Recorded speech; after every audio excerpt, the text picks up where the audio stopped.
G'day, it's Joel Rasmussen from Southern Cross Combat, and I'm here backstage at the Eternal 90. Wayne's talking to Mr. Brentin Mumford. First off, Brentin, welcome back. How does it feel to be back? Unreal, mate. Unreal. I can't wait.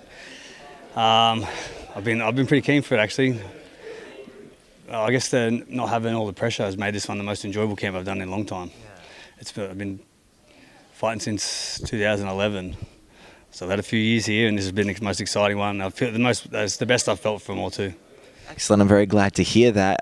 You know, as you said there, you know, there's a little bit of the lack of the pressure. How is it to kind of go through the things you've done many a time before, but now you can kind of enjoy it and be like, okay, cool. Yeah, it's way less stress on this one. Every other fight up until this one was always like, well, what's next? Got to win. If you lose, you're taking backward steps, and it's 4 or 5 fights to get back to where you were. Not the issue anymore, because the UFC was always the goal, or Bellator or something bigger. Now that's no longer the goal, and my identity was like, if I don't win, who am I? Now I have an identity out of this. I haven't put that pressure on me, if that makes sense to everyone.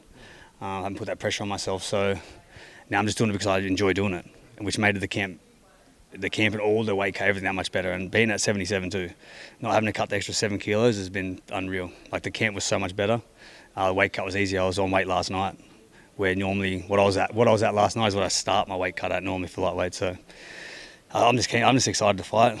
It's at the end, and as I said, I'm excited to fight, but have fun with it without the pressure. It's going to be unreal. I think I'll perform my best like that. I've spoken to many fighters, and something you talk about there, I think is important, that life outside of fighting. I've talked to people about that. With that time away, who is Brentin Mumford? Not the fighter, but the person. Who is that guy? Yeah, well, so I think I found myself more there when I moved away from the city I was in. I got an opportunity at CMBT. I moved up here, live and coach full time, and I just found that I could still fill my cup through coaching, but I was just still training as much as I was as if I was fighting. But the difference was I wouldn't have to do so much travel. So it's worked out, I guess, filling my cup through coaching, training, and then having like I said before, that my identity seemed to be like, if I don't fight, who am I outside of fighting, right? And I was like, fuck, if I lose a fight or if I win a fight, that's my identity. And I thought, you lose a fight, walk down the street, and everyone in this whole street knows. No one knows.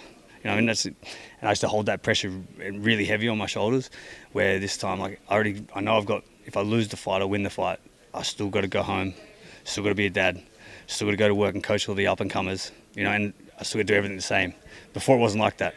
So now I'm just much more stable, life's more structured, no pressure, go have fun with it. Tomorrow's going to be the day it's going to be, that's it. You are fighting David Martinez. It has been a hot second since the last time you guys, did the dance. What do you make of David in that time between the last time you saw him and now? Oh, he's fought heaps, and Dave's a good dude. Like I said on the podcast, the Eternal one, I said, like, we've trained together down with Wollongong with Volk. He's come down from where he lives down to CMBT, and I've helped spar with him and held pads for him and helped him with some things here and there, and like that's the beauty of it, right? There's no animosity, and there was no like, oh, I want to bash this guy for any reason. It's like, no, he beat me many years ago at lightweight. He struggled. He kept missing the weight for whatever reason, like a couple of weight misses, a couple of little accidents here and there. And I was just like, when Cam brought it up to me, I was like, oh, that's a fight I'll come back for. Like, I needed a fight that would get me out of bed to come back, though. I didn't want to come back and be like, oh, I just fight some 21-year-old kid, up and comer, try and make a name off me or something like that. Oh, this young kid beat Brentin Mumford, been fighting for 13 years, whatever it's been, 11 years or something. I didn't want that. I wanted something that excited me, and I think that this is one that excites me, because it's like, oh, I can try and get it back. I can try and get that loss back, even though there's no belt on the line, there's no UFC contracts, nothing like that, which is before that's what it was for both of us.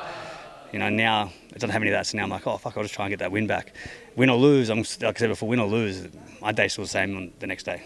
I just get to come to have fun in front of my family and friends, and also to show my kids and stuff. Like, age is just a number. You still do the things you love, and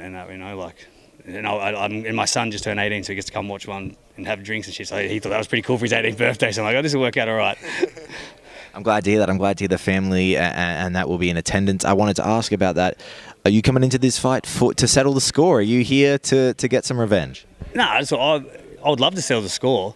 I'm here to win. But it's just, like I said, there's not any it's not like I've been dwelling on like, oh, this guy beat me years and years ago. It's like he needed to fight. I wasn't going to cut to 70 ever again, and he was going to come up. So like, oh, let's make it happen.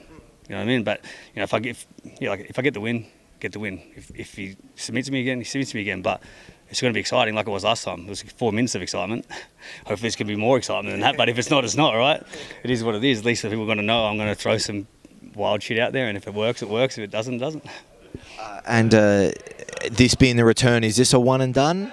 Or I don't know. I think I was only a couple of people asked me that already. But I think now not having the pressure, not having, like I said, not having this identity thing like, oh, if I'm not fighting, who am I?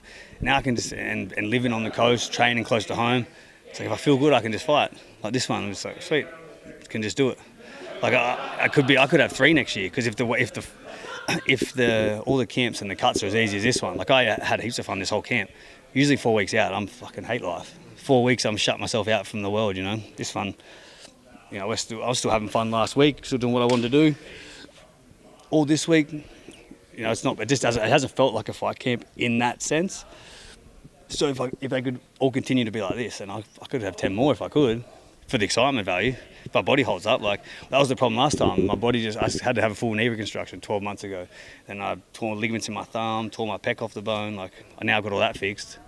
I'm hoping if that all stays together, we'll just fucking get it done. I'll get a few more in until something fucks up again. Well, I do hope it all stays together, Mr. Mumford. I thank you very much for the time. Best of luck in the fight. I'll see you tomorrow. Thank you.